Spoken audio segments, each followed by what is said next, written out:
Morning, guys. The time is 7:51, and this is as usual the morning reflections on the way to work. Our 7th day doing lean, right? Yes, I count Saturdays and Sundays because it's supposed to be a everyday thing, right? The lean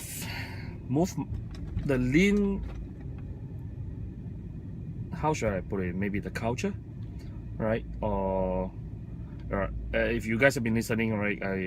I'm a convert, right? And now I can I don't know. Maybe I see myself as a lean fanatic. I see myself as always looking for ways, always trying to identify ways and think of a better way of doing it, right? Interesting thing about bringing lean into my individual life is that I have zero tolerance for defects now. Okay, so basically, like I have a 40 light bulb in my house for what now, maybe 3 months, and yesterday night 3 defects, but I can't fix all of them because of lack of equipment. So I fixed one of them and I commit to fix the rest, right, by end of today, right?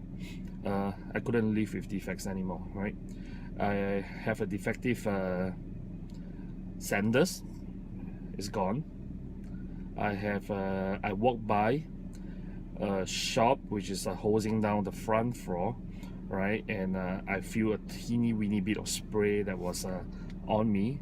I look at it and the guy is using a defective hose, a hose with you know, tiny hose, tiny little hose, and is wasting water because it's,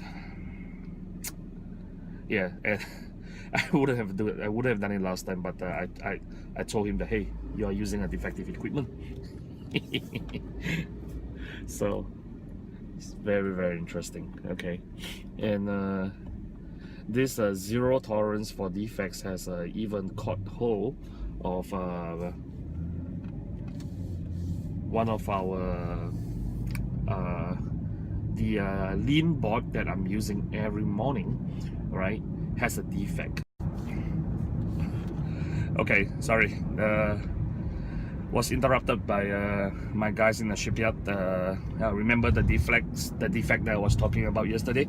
So we work hard together, right, to come up with a solution for it, and that's when we really work together, right? Because if everything is smooth, everything is the mind, you know, we don't really improve, right? And when there is a problem, that is where you see the human mind in action, right? And how we work together to solve the defect, right? Amazing, right? So what we did was that we jig up a solution, which is of course a professional solution. We are working in the oil and gas industry, so it has to be professional, right? And this is something that impresses me the most, is that how we can save resources, right? I don't have to ship extra equipment to them to solve the problem. So we use whatever that we have on the vessel, on the rig, right, to basically solve this problem. Okay, so where was I earlier? We were talking about the a vendor, one of my vendors, right, that has supplied me the whiteboard for my.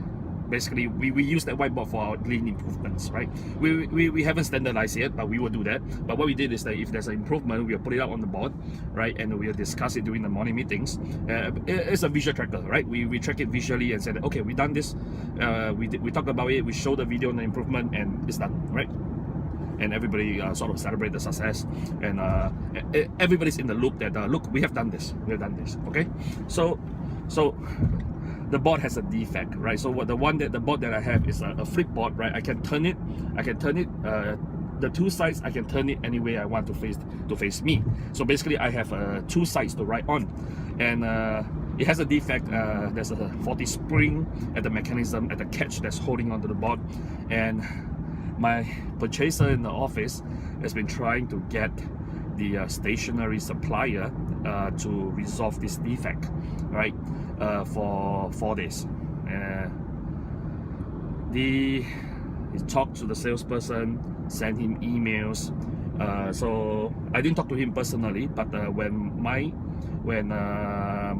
colleague Charmaine, she called him, and they say yes, we will check and we'll get back to you.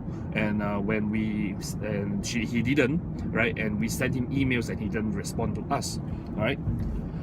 So what got me thinking is that, hey, we don't treat our customers this way, do we? Sometimes we do. we have customers are good friends that we take for granted, right?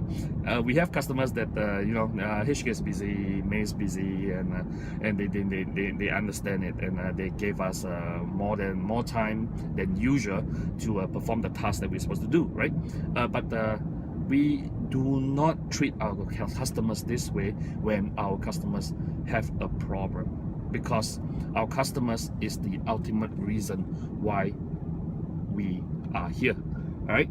And so this guy he's just in the wrong place at the wrong time. And okay, so I wrote an email, right, to Charmaine, who is my purchaser, right, and basically instructed her that if we do not hear from this company by end of business, right, that's it. Yeah, that's it. We are not going to do business with them anymore. Okay.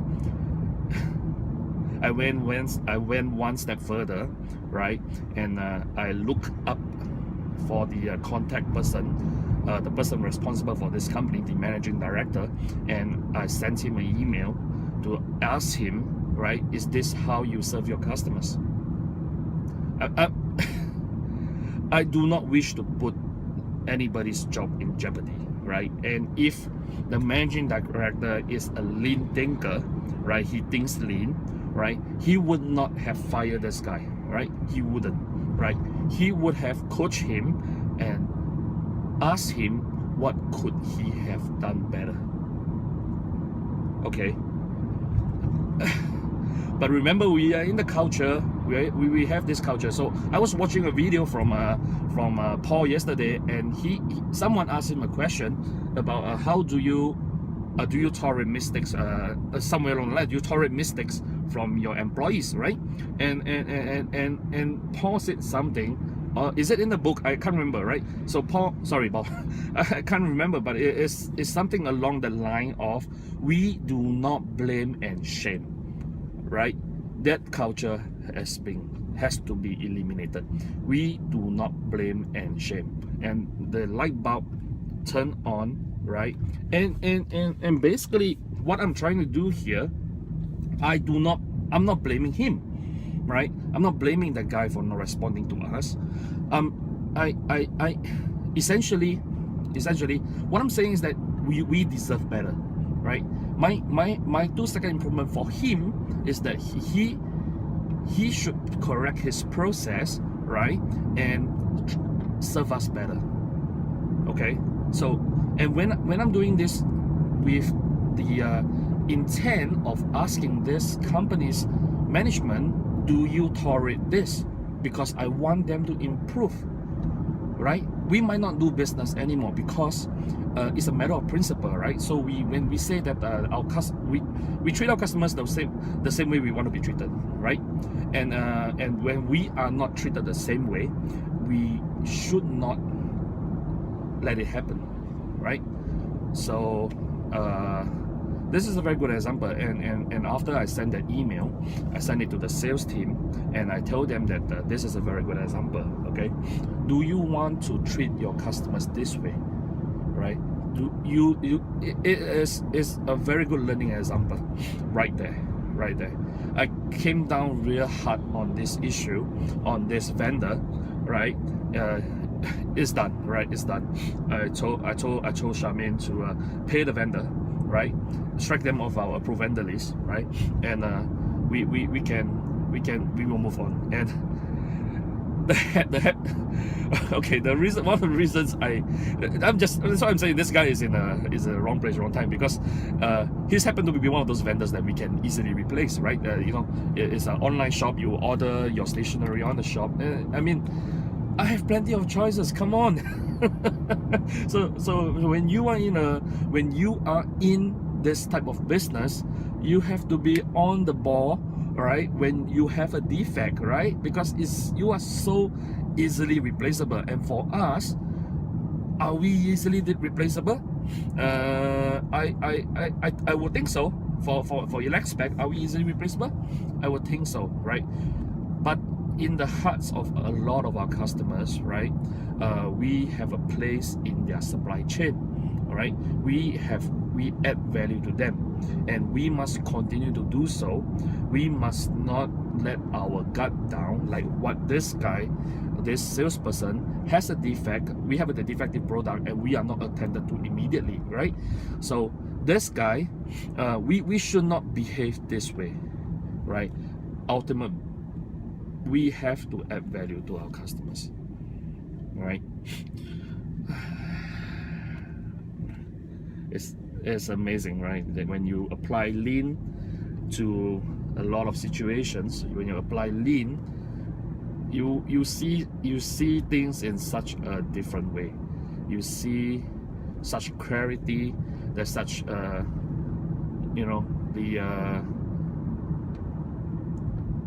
purpose is there. What is the purpose of doing this? What's the purpose? I'm not trying to ruin this guy's career. I'm not trying to I'm not going to go around the internet and say that, oh, don't buy from this company sucks. No, I want the company to think, right, that yes, we can do this better, all right? And I want my own people to learn from this issue, or the outcome of this defect, right? And look at the implications, and it just fall into place. That is a perfect case study for my sales team to look into, right? And on Monday during the morning meeting, we are going to talk about this. As in, I'm going to talk about this and look at the implications and study it, basically, right?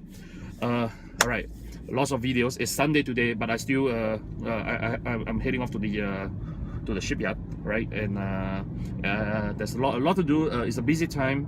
I might have to travel in a couple of days, so I was hoping that we can get the momentum going, so that I can get the one of my to my guys to run the morning meeting. Just make sure 3 S's, right? Spend some time talk about the improvements that we make, and basically just I will spend a lot of time in this week coaching them on identifying ways. Okay, and it's been fun, right? Good morning. It's a beautiful day. I think it will rain, yeah, but it's a beautiful day to drive to work, and thank you. Cheers. Bye.